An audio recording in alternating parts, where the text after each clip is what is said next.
Muy buenos días a todas y a todos.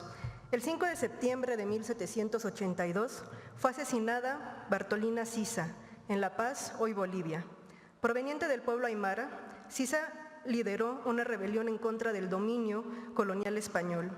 A pesar de la valerosa resistencia de ella y sus tropas, fue traicionada y entregada a las autoridades españolas, donde fue violentada de distintas maneras, enjuiciada y asesinada.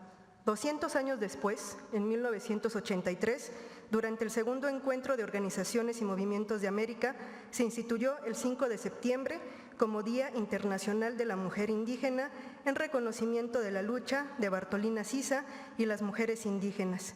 Y a partir de este año, el 5 de septiembre, forma parte de las efemérides oficiales que impulsó la presidenta en materia de reconocimiento de las mujeres. Es decir, el día del mañana se izará por primera vez la bandera de nuestro país a toda asta por la conmemoración del 5 de septiembre, Día Internacional de las Mujeres Indígenas. Desde que entró en vigor la reforma a la ley del escudo, la bandera y el himno nacionales, solamente habíamos tenido aniversarios luctuosos, el de Sara Pérez, Leona Vicario y Carmen Cerdán, que implicaba el izamiento a media asta, pero por primera vez el día de mañana se izará a toda asta. Conozcamos el día de hoy un ejemplo muy claro de la lucha de las mujeres indígenas en nuestro país, las mujeres yaquis. A finales de enero de 1900, la dictadura de Porfirio Díaz deportó desde Sonora a Yucatán a 250 viudas yaquis con sus hijos. Eran sobrevivientes de la masacre de Mazocoba, en la que tropas del Ejército Federal reprimieron a los yaquis que, encabezados por Juan Maldonado Guashuequia, conocido como Tetaviate, resistían los intentos de las élites sonorenses por despojarlos de sus tierras. En el libro Testimonios de una mujer yaqui, Ricarda León recordó las palabras de su madre. No nos mataron a todos, porque ya no tenían balas los rifles. El de las viudas fue el primer acto de un destierro obligado que afectó hasta 15,000 yaquis, enviados a trabajar en condiciones de esclavitud a Yucatán, Campeche, Oaxaca y Veracruz, en su mayoría usados como mano de obra forzada en la producción de henequén.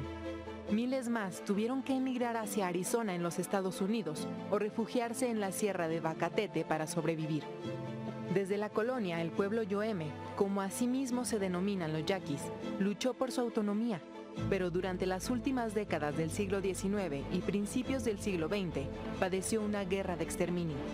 Bajo el liderazgo de José María Leiva, Cajeme, los yaquis se sublevaron a mediados de la década de 1870 para resistir el despojo de su fértil territorio, que además de ser su hogar, es un espacio sagrado. Aunque Cajeme fue ejecutado en 1887, los yaquis no cesaron en la defensa de su tierra. Para doblegarlos, el gobierno porfirista se ensañó particularmente con las mujeres, a quienes consideraba responsables del espíritu guerrero de la tribu, como señaló el militar Francisco P. Troncoso. Las mujeres yaquis acompañan a los hombres en las guerras. Sufren con ellos toda especie de fatigas y de privaciones. Los excitan para el combate.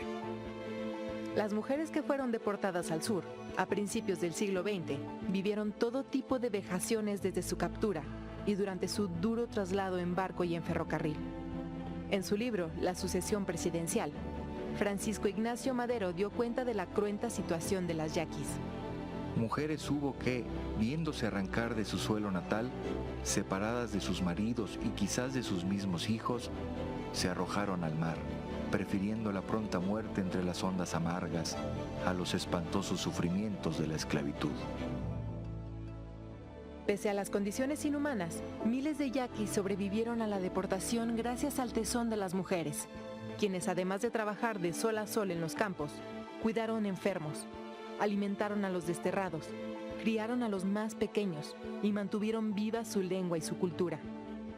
Al aproximarse el estallido de la Revolución Mexicana, emprendieron el retorno a sus tierras, caminando durante meses y recogiendo en el camino a decenas de huérfanos. Las mujeres yaquis, tanto las que se refugiaron en las sierras como las que sobrevivieron al destierro, se convirtieron en las guardianas de la memoria, transmitiendo sus recuerdos de generación en generación. Su arma más poderosa, corazón de la resistencia centenaria del pueblo yoeme es nunca olvidar. Hablando de racismo, las mujeres indígenas han sido fundamentales en la preservación de las memorias y la cultura en el mundo. Por ejemplo, doña Juana, una mujer yaqui de 82 años, relató el recuerdo de lo que le contaban sus padres cuando regresaban de la deportación masiva a Yucatán. Dice: comenzaron a caminar desde Yucatán, venían en grupos de familias, caminaban día y noche. Se vinieron por la ruta central del país donde decían que había menos soldados y en el camino se iban hallando a muchos niños solos por la sierra y los recogían para cuidarlos, traerlos a Sonora. También dicen que en el camino encontraban muchos muertos y los enterraban y decían que por eso llegaron, porque esos difuntos los ayudaron, los defendieron para que llegaran vivos a Sonora. Duraron meses caminando. Cuando llegaron a Sinaloa, sabían que estaban cerca de su tierra y ya no habría de qué preocuparse. Este y otros testimonios pueden encontrarlos en Sobresaltos de la Memoria, una aproximación a las huellas de las deportaciones, la guerra y la vida yoeme, desde las historias heredadas de las mujeres yaqui, de la historiadora Yolanda González, una publicación, un texto de reciente publicación.